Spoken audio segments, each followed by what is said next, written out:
अस्सलाम वालेकुम। मैं बुरार हुसैन। आप देख रहे हैं मेरा यूट्यूब चैनल। आज हम ओरल एग्रीमेंट जो होता है, यानी ज़बानी मुआहदा बै जिसे हम कहते हैं, sale agreement, oral sale agreement, किसी ज़मीन की बाबत ज़बानी मुआहदा बै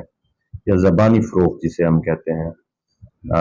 वो उसकी वैल्यू के बारे में हम बात करेंगे और ये देखेंगे कि उसकी जो दावा होता है, जब आप किसी ज़बानी तकमील मुख्तस मुआहदा बै के ऊपर दावा दायर करते हैं तो आपको जो दावा है उसमें क्या क्या चीज़ें जो हैं वो मेंशन करना और एक्सप्लेन करना ज़रूरी होती हैं, जो कि अगर ना की जाएं तो वो आपके लिए फैटल होती हैं और वो आपके दावे के अखराज का सबब बनती हैं और जिसकी बुनियाद पे आपका दावा खारिज हो सकता है। तो ये जजमेंट जो जिसकी रोशनी में आज हम बात करेंगे वो है 2024 CLC पेज एक्ट 1060। अब इसमें ये कहा गया है कि कोई शक नहीं कि जो ओरल एग्रीमेंट है, यानी ज़बानी मुआहदा बै है, किसी ज़मीन के बारे में ज़बानी खरीदो फरोख्त होती है, गवाहान की सूरत में,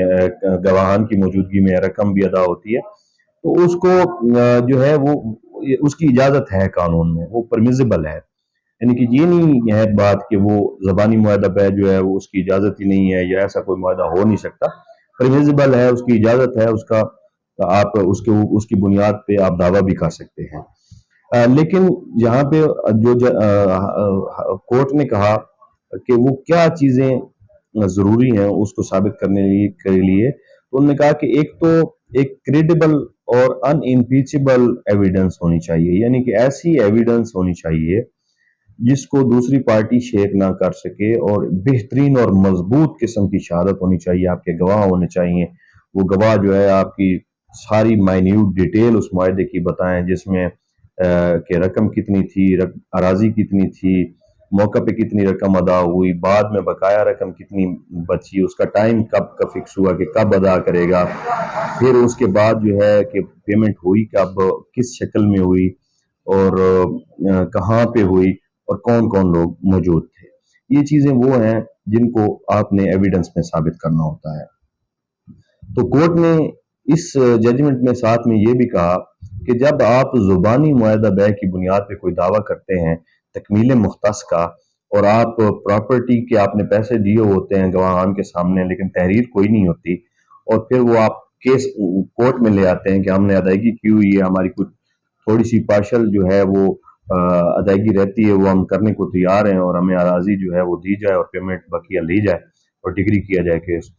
तो ऐसी सूरत में जो आप दावा करते हैं, उस दावे में मोड ऑफ पेमेंट, कि पेमेंट कैसे हुई और किस शक्ल में हुई है, उसका बयान करना, वक्त कौन सा था, टाइम कौन सा था, डेट कौन सी थी, कौन कौन से गवाह मौजूद थे, ठीक है, और इसके अलावा जो है वो कहाँ पे, किस प्लेस पे ये मुआहदा जो हुआ था, ये सारी चीजें जो हैं ये आपने अपने दावे में मेंशन करना आपके लिए जरूरी है। अब इस जजमेंट में दूसरे लफ्जों में ये कह दिया गया है कि जो मुआहदा बै आपका ज़बानी हुआ था उसकी मुकम्मल डिटेल, डेट और टाइम, विटनेसेस के नाम, पेमेंट किस तरह से हुई, नकद हुई, अदायगी या चेक की सूरत में हुई, जो भी शक्ल थी, और जगह कि कहाँ, किस जगह पे, किस मकाम पे हुई, ये सारी चीजें आपने अपने दावा में लिखनी है। अगर इन चीजों में से ये डिटेल आपने अपने दावा में नहीं लिखी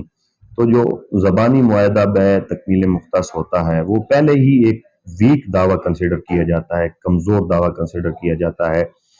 लेकिन अगर आपने ये चीजें फिर मिस कर दी तो फिर वो आपका दावा जो है वो किसी सूरत में डिग्री नहीं होगा। तो सिर्फ ज़बानी मुआहदा बै और डेट मेंशन कर देना जरूर काफी नहीं होता, पूरी डिटेल्स उसकी जो है आपने अपने दावा में लिखनी होती है। फिर उन चीज को आपने अपनी एविडेंस में, जब आपकी एविडेंस होगी उस दावा में, तो वो गवाहान के जरिए आपने साबित भी करनी होती हैं। तो अदालत ने कहा कि अगर ये चीजें आपने दावा में नहीं लिखवाई तो फिर आपके हक में जो है वो स्पेसिफिक परफॉर्मेंस की या मुआहदा तकमील मुख्तस बै की जो है वो डिग्री पास नहीं हो सकती। तो उम्मीद है ये आपको वीडियो हमारी पसंद आएगी। अगर वीडियो पसंद आए तो लाइक ज़रूर कर दें, चैनल को सब्सक्राइब भी कर लें और हमारी वीडियोस को शेयर भी कर दें, और मज़ीद कानूनी मामलात के ऊपर हमारी वीडियोस देखने के लिए हमारा चैनल देखते रहें। शुक्रिया।